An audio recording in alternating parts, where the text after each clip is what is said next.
Isang mapagpalang gabi sa inyo mga kapatid. Miyerkules na naman po ngayon. Midweek service na naman po natin. Tunay pong napakabuti ng ating Panginoon. Dapat lang na magpasalamat sa Diyos na makapangyarihan dahil meron siyang salitang inihahayag sa atin at meron siyang mga taong ginagamit upang magpahayag ng kanyang mga salita. Nawa, nasa mabuti kayong kalagayan sa mga oras na ito at nararamdaman natin lagi, nararanasan natin lagi ang biyaya at habag ng Diyos sa buhay po natin. Kaya nga masarap mabuhay kung may Kristo tayo sa ating pamilya at sa ating buhay. Napagpala na naman tayo nung nakaraang Sunday service dahil sa panawagan sa atin ng Panginoon. Tunay nga na walang masasayang sa paglilingkod sa ating Panginoon dahil lahat yan, lahat ng ginagawa natin sa Panginoon, recorded yan. Huwag tayong mapagod mga kapatid.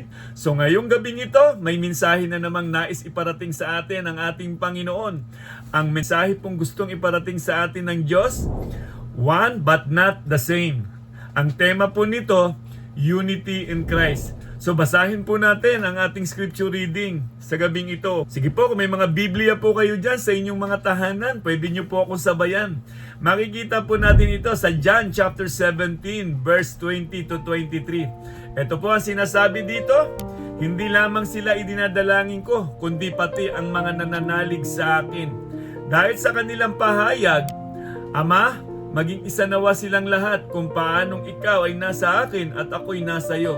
Gayon din naman, maging isa nawa sila sa atin upang ang sanlibutan ay maniwala na ikaw ang nagsugo sa akin.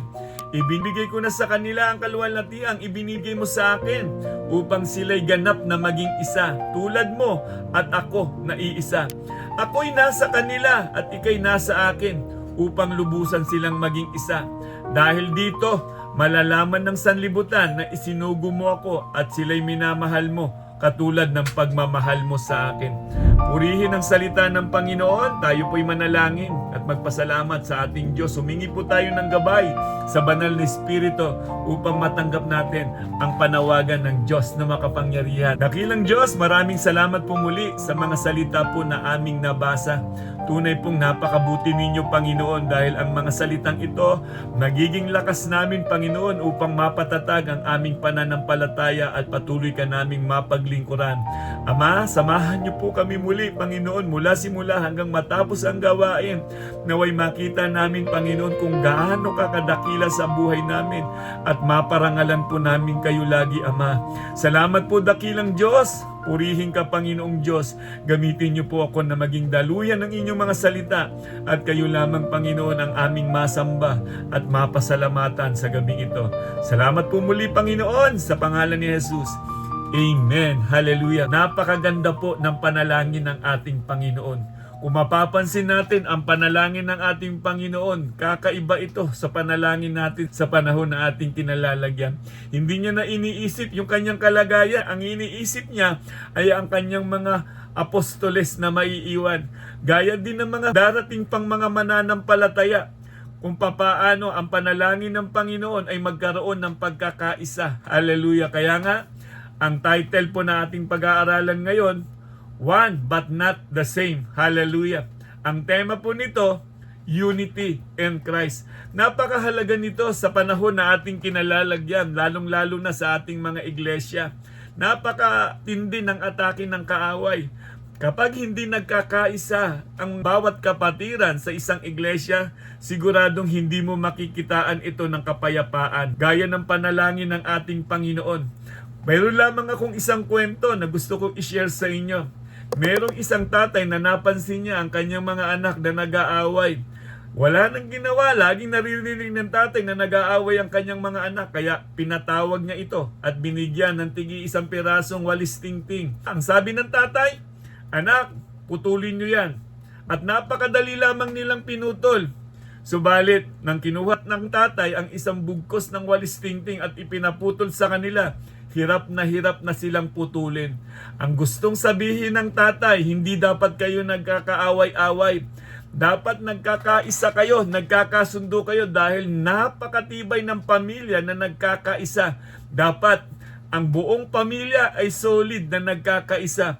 yun din yung panalangin ng ating Panginoon. Kung mapapansin ninyo, ang panalangin ng Panginoon, hindi siya nanalangin na pagyamanin ang kanyang mga disipulo, bagkos magkaisa sa pag-ibig, pagkaisa sa salita ng Diyos. Yun ang nais ng ating Panginoong Jesucristo, dahil doon nahahayag ang kapangyarihan ng Diyos sa mga mananampalataya na nagkakaisa, na ginagawa ang kalooban ng Panginoon.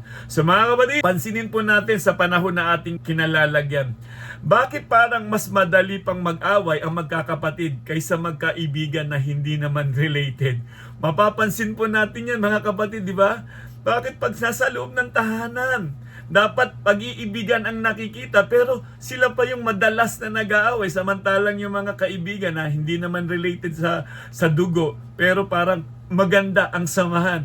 Sa social media naman ngayon, pansinin po natin, isang maliit na comment lang, pwedeng ma-break ang friendship, mag-unfollow, mag-block at mag-cancel. Ganun lang kadali ngayon. Pero ito ang tanong, paano kung ang simbahan mismo na may iisang Diyos ay nagkakawatak-watak?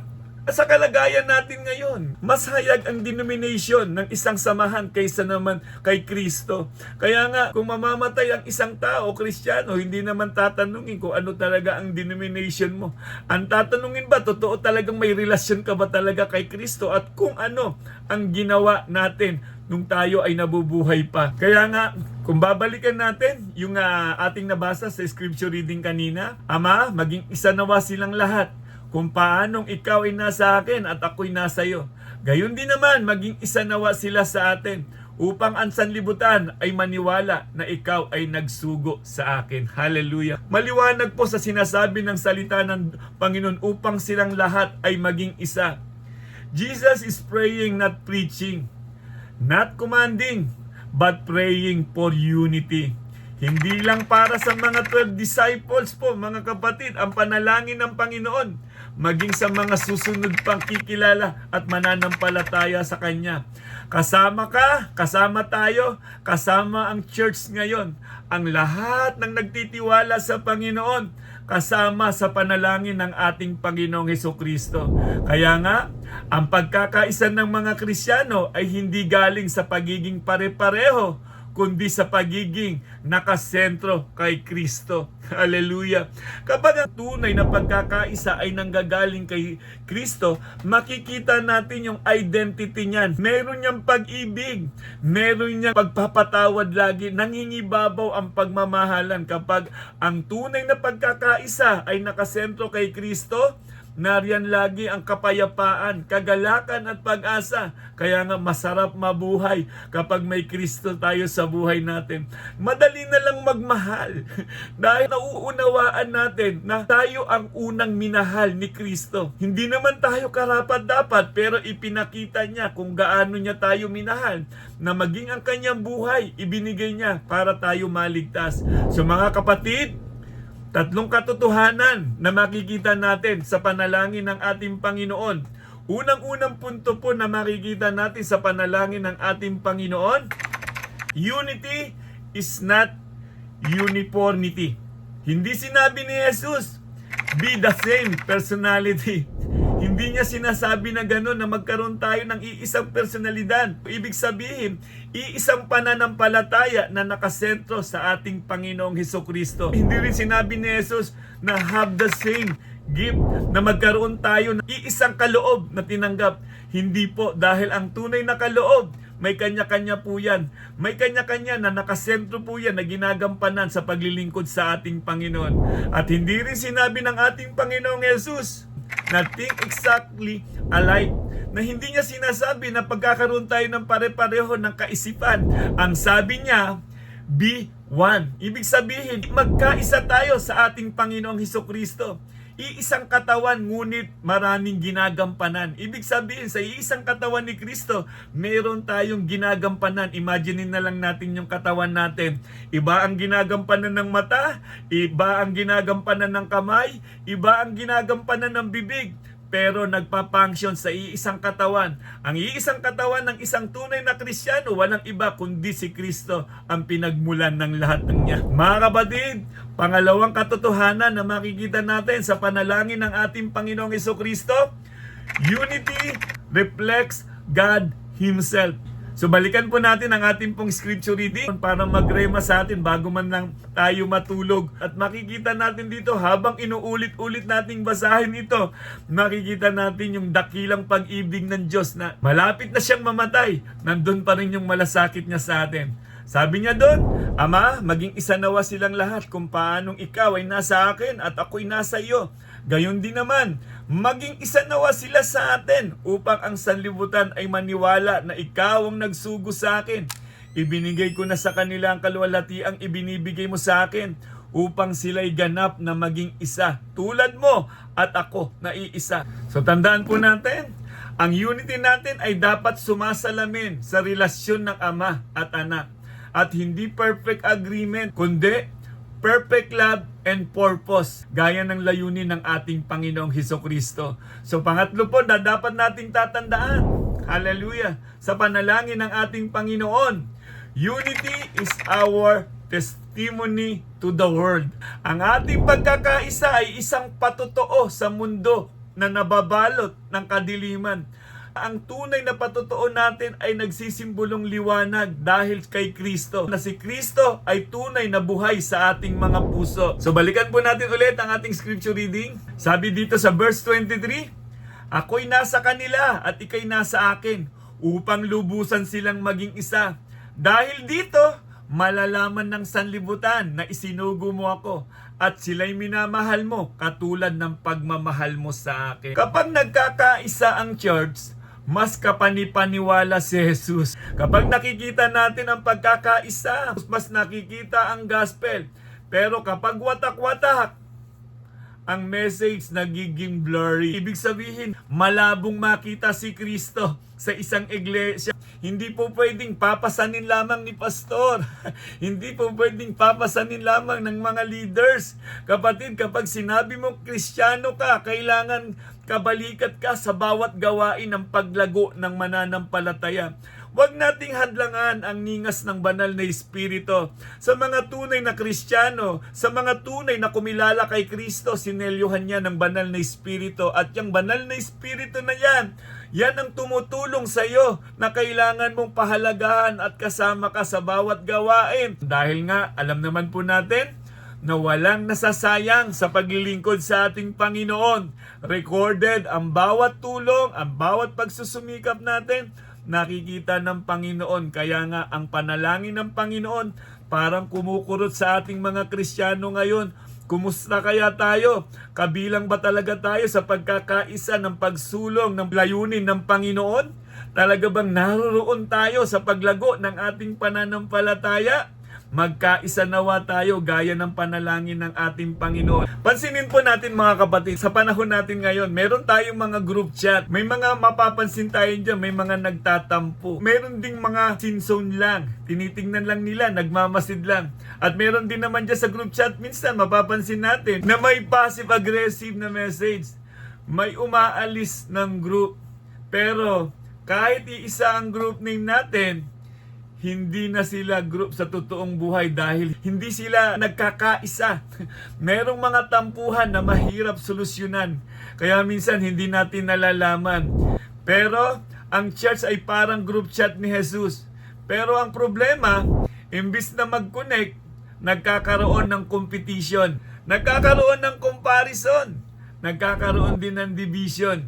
Kaya nga, Jesus didn't pray for a perfect group. Ang ipinanalangin niya ay magkaisa sa iisang espiritu. So ang panalangin ng Panginoon, pagkakaisa.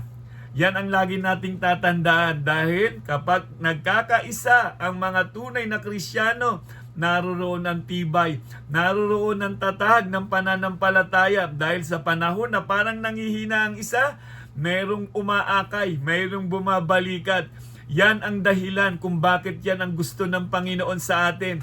Tanggalin ang tampuhan, tanggalin ang anumang hindi pagkakaintindihan, palawakin ang unawa, pairalin ang pag-ibig ni Kristo sa buhay natin.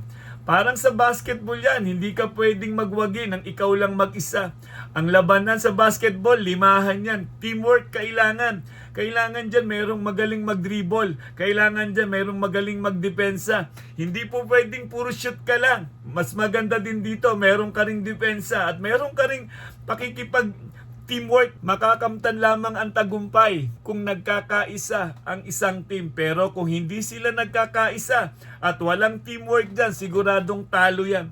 Yan din yung magandang itinuturo sa atin. Gaya ng panalangin ng ating Panginoon, naway magkaisa tayo. Ang unity ay ito po'y sama-sama. Ito po'y grupo na magkakasama na may iisang layunin. Tayong mga Kristiyano, ang layunin natin ay mapaglingkuran ang Diyos na makapangyarihan sa lahat.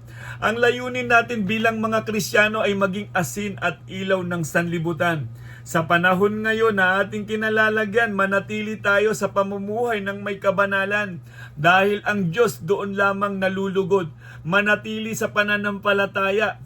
Habang tayo ay tumatahak sa mundong ito, habang tayo ay nabubuhay pa, manatili tayong maglingkod sa ating Panginoon. Mga kapatid, sa aking pagtatapos, isang kwento na madalas ko itong naririnig at napakagandang kwento nito Merong magkapatid na lagi na lamang silang nag-aaway.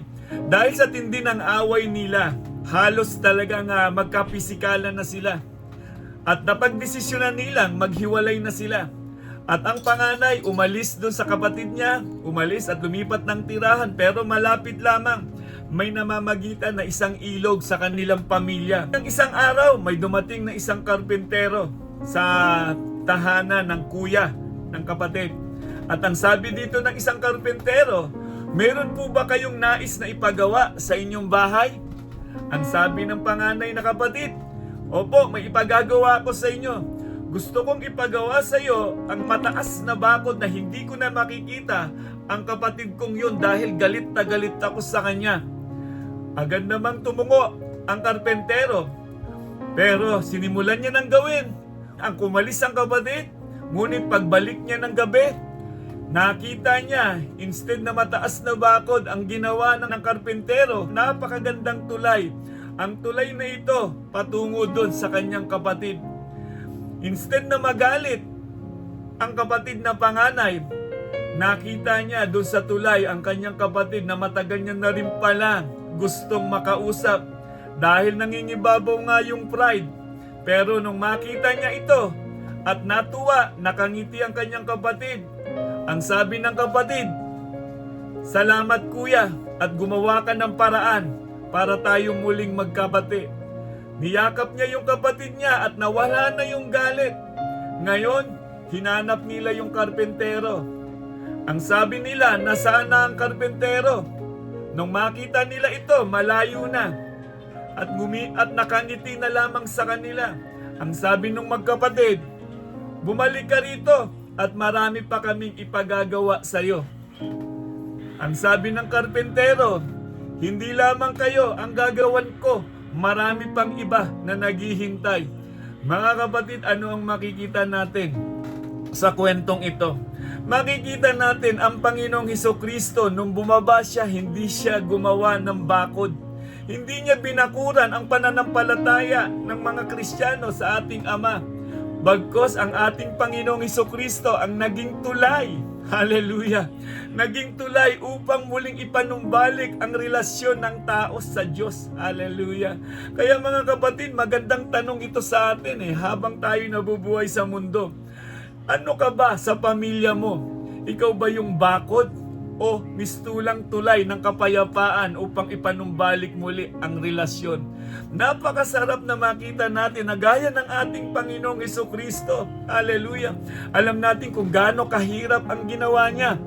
Maging sa kanyang panalangin, ang panalangin niya ay magkaisa. Dahil alam ng Panginoon na kapag ang mga Kristiyano ay nagkakaisa, walang magagawa ang kaaway. Dahil nauunawaan natin, may Diyos na namatay para sa ating mga kasalanan. Mayroong Diyos na namagitan upang muling ipanumbalik ang relasyon ng tao sa Diyos. Ganyan kadakila ang ating Panginoong Hesukristo. Maging sa kabila ng kanyang kamatayan, iniisip niya pa ang kalagayan natin. Mas maganda siguro magkaroon tayo ng tamang kaisipan, na maging tulay tayo ng kapayapaan. Kapag napabilang na ang isang Kristiyano kay Kristo, tagapagdala po tayo ng mensahe ng ating Panginoon.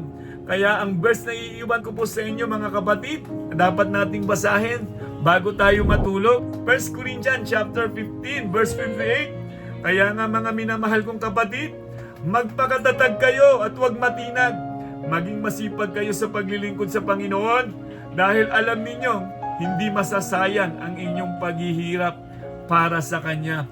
Walang pagkakataon sa buhay natin na hindi nakikita ng Diyos. Kaya nga, kung alam mo, sa bawat ipinagpapalit mo, sa Diyos nakasentro ang lahat, siguradong wala kang pagsisisihan pagdating ng panahon.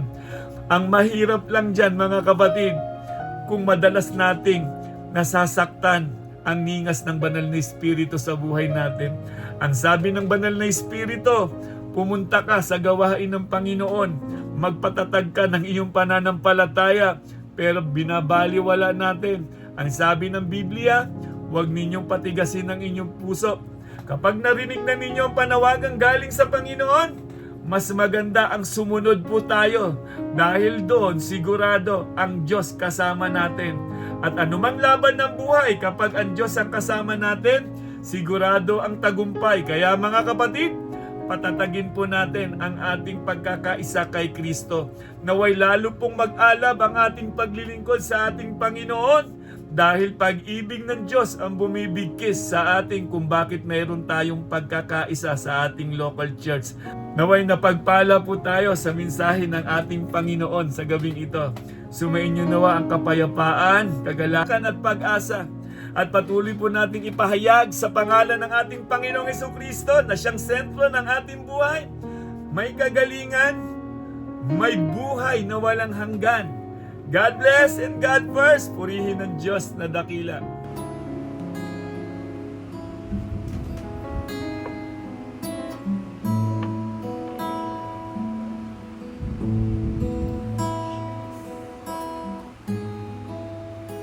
Lord Jesus, we praise you and we thank you, Lord God, na papurihan ka. Salamat, Lord, pinag-isa mo ang aming espiritu para panampalatayan ka, Lord. Nagpupuri kami, Panginoon, at nag-iisa kami sumasampalataya sa iyo, Lord. Salamat sa araw na ito, Lord, sa kalakasan, Panginoon, para makapanampalataya sa iyo, Lord, makapag-worship sa iyo, Lord. Thank you, Jesus.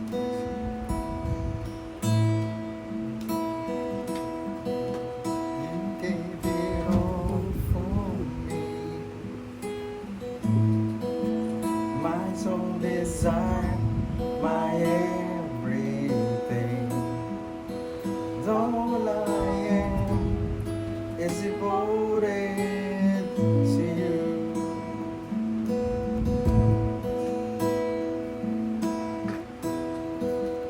How could I fail to see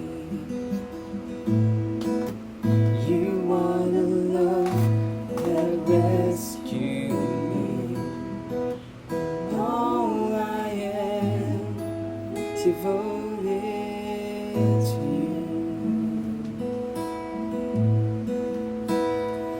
And oh, how could I not be moved, Lord, here with you, to have your way in me. So there is just one thing, and I will see.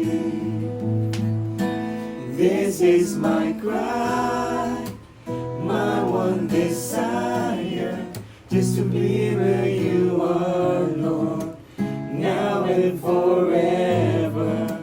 It's more than a song. My one desire is to be with you, is to be with you, Jesus.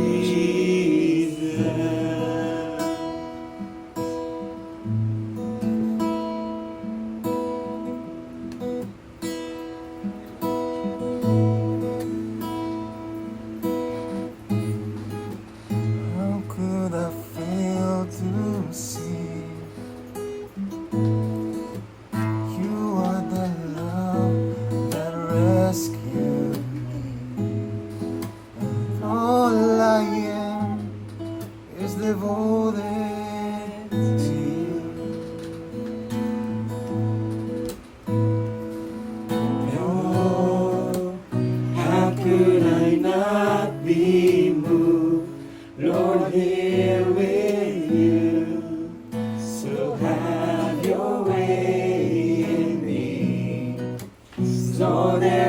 just one thing, and I will sing.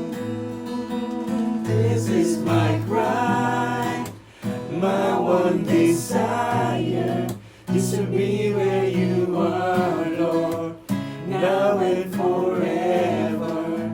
It's more than a song. My one desire is to be with you, is to be with you. This is my cry, my one desire is to be where you are, Lord, now and forever. It's more than a song. My one desire is to be with you, is to be with you, Jesus. Yes, Lord. Hallelujah. Worship you, Lord. Thank you, Lord God. We worship you, Lord. We glorify your name. Hallelujah. Yes, Lord. Napakabuti mo, Panginoon. Hallelujah, Lord God. Nararapat naman sa iyo ang pagsamba, sa iyo ang papuri, Panginoon. Hallelujah. Hallelujah. Hallelujah. Thank you, Lord. Yes, Lord. Salamat po, Panginoon. Thank you, Lord.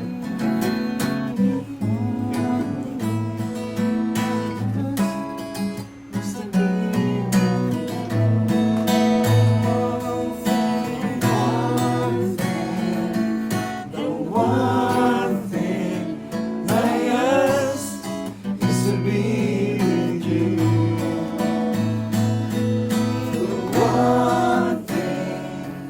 The one thing I ask is to be with you.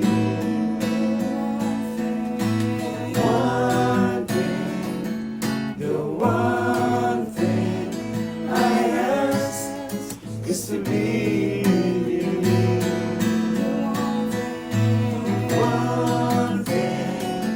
The one thing I ask is to be with you. This is my cry, my one desire is to be where you are, Lord, now and forever. It's more than a song. My one desire is to be with you, is to be with you. This is my cry, my one desire is to be where you are, Lord, now and forever. It's more than a song. My one desire is to be with you, is to be with you.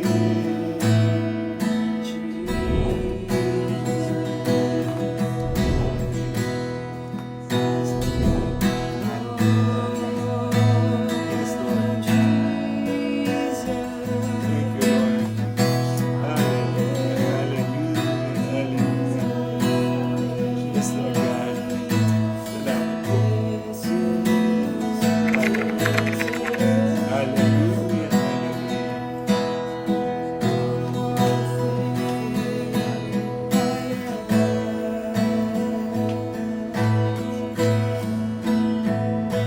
Hallelujah, Lord. Lord, maraming salamat po, Panginoon. Sa gabing ito, Panginoon, maraming salamat po, Panginoon, sa awitan. Salamat, Lord, at no-worship ka rin namin ngayon ulit, Panginoon, sa pamamagitan ng aming mga awitan, Lord. Nawa po, Panginoon, sa gawain ito, Panginoon, kayo lamang po ang aming mapapurin, mapasalamatan. Busugin niyo kami muli, Panginoon, ng inyong presensya, ng inyong banal na Espiritu, Lord God. Salamat, Panginoon, sa buhay ng bawat isa at sa lahat ng makakapakinig ng inyong mensahe, Panginoon. Mapagpala kaming lahat, Panginoon. Salamat, Lord, sa gawain ito. Sa inyo lamang po namin ibinabalik lahat ng mataas na papuri at pasasalamat sa pangalan ni Jesus. May mali eh. Parang open din yung Open.